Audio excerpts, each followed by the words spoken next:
Hey guys, welcome back. So in this week's video, we are going to be taking a look at how I use AI, and in this case, ChatGPT, to actually help me set up my next vendor booth for my little store. So I have a pop-up shop on April 26th. So what I'm doing is just kind of trying to figure out a new layout because I'm adding some new products to my collection. It's going to be the first time that I've ever sold home good items or like hosting essential items. So I want to kind of figure out how to add in a table to my clothing store pop-up shop, and that's why I'm using ChatGPT. So I typed that up, basically summarized it. You can feel free to pause this video at any point and read the prompts and what ChatGPT is responding. But basically it asked me a bunch of questions to clarify more information to help it figure out what to set up for me.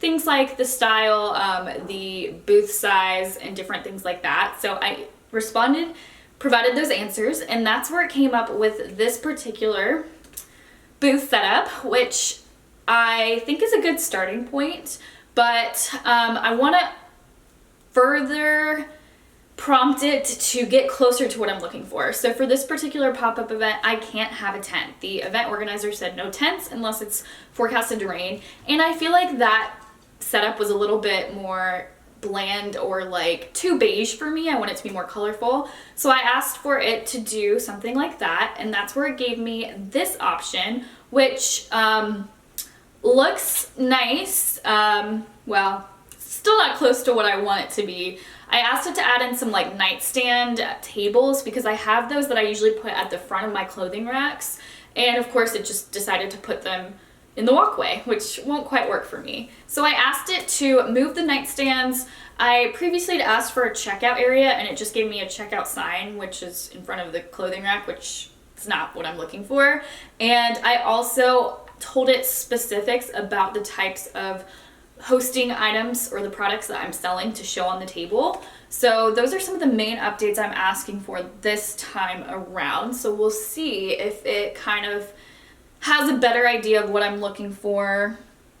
And I also asked for it to give me more trendy clothing, and with the result, the clothing didn't change. So asking for trendy clothing did not fix that. It did add the new products to the table, but it did not move the nightstands. So I'm going to try one more time to see if it will move the nightstands. Otherwise, I might give up on that. And I also asked it to add a freebie area. I'm going to give out some free floral cookies with purchase. So I wanted to see if it could add a place for that. And then from there, okay, so it gave me a sign that says cookies with purchase, but wasn't quite what I was looking for, and it didn't move the nightstands. So I think I'm going to give up on trying to get it to update the nightstands, and instead I'm going to ask for it to give me some ideas of how I can enhance the overall shopper experience instead, and see what it comes up with. Okay, so it's giving me a lot of ideas, and I'm not going to read through all of them because I don't want to drag this video out. So feel free to go to ChatGPT and ask it similar questions and see what it spits out to you.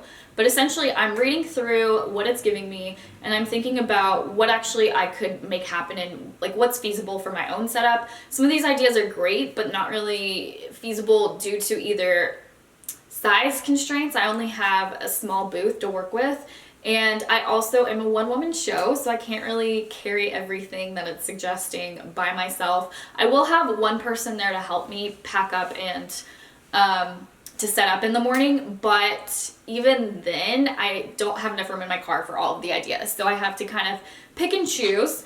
And from there, it's given me this image back, which is great. So I asked to add QR codes, add the mirror, and then add a photo booth area. I also asked for a changing room area, which it gave me a curtain, but it's just a one-sided curtain, so obviously that wouldn't work for a fitting room, but whatever, we're getting a little bit closer. So now I've asked for it to add an umbrella because I realized I do want to bring my white umbrella to this vendor booth, and I think this is starting to look nice. I like how it updated the background, that looks pretty, but I need a bigger table. So once again, I'm continuing to prompt ChatGPT to help get closer to what my vision is, but also to make sure it's aligned to the decor and displays that I actually already own, because I don't want to have to go back and buy a lot of this stuff. I want to utilize most of what I already own, but still just kind of figure out the layout and how to display things. So that's kind of what I'm hoping for. I did have to purchase a folding table because I never had one before, since I've always in the past focused on clothing racks. And now I'm going to have some products to display on my folding table, so that's new. All right, so here I've kind of given up, trying to get it exactly what I want. At least at this point, I have a pretty clear vision of what I think I can move forward with, and I'm gonna play around maybe on Canva to see if I can design it myself and just kind of go from this image as a starting point. But I thought it would be fun to ask ChatGPT, like, what's the best clothing vendor pop-up shop layout? And here's what it gave me. So if you're getting ready to pop up at a clothing store vendor event, or you're a clothing store, then this could be a good inspiration. I did want to include some additional clips for other types of products. So I know most of you do not sell clothing or home good items. So I went ahead and asked ChatGPT to design a candle vendor booth, accessories, fresh produce. It's going through pretty quickly, so feel free to pause. But I also have handcrafted soap, stationery and journals, and you can see it's using a similar setup for all of these, chocolate and fudge, and that's it. So I hope you guys enjoyed. Definitely make sure you play around with ChatGPT and see what you can come up with. I do think if you have the free version, you're only going to get 3 images per day instead of I got unlimited, because I do have the professional version. But with that, I hope you guys enjoyed. And if you're a vendor looking to find more pop-up events, then you need to sign up for the waitlist for my new app that's launching very soon, where I'm going to help you guys find vendor events. And if you're an event organizer, it's going to help you find vendors and invite those vendors to apply to your events. And it's also going to allow you to read reviews of these different events. So if you're a vendor, you can stop wasting time at bad events and focus on good events. So you can sign up. I will link to the sign up link down below in the description bar. But with that, I hope you guys enjoyed. Make sure to give this video a thumbs up and subscribe, and I'll see you guys next time.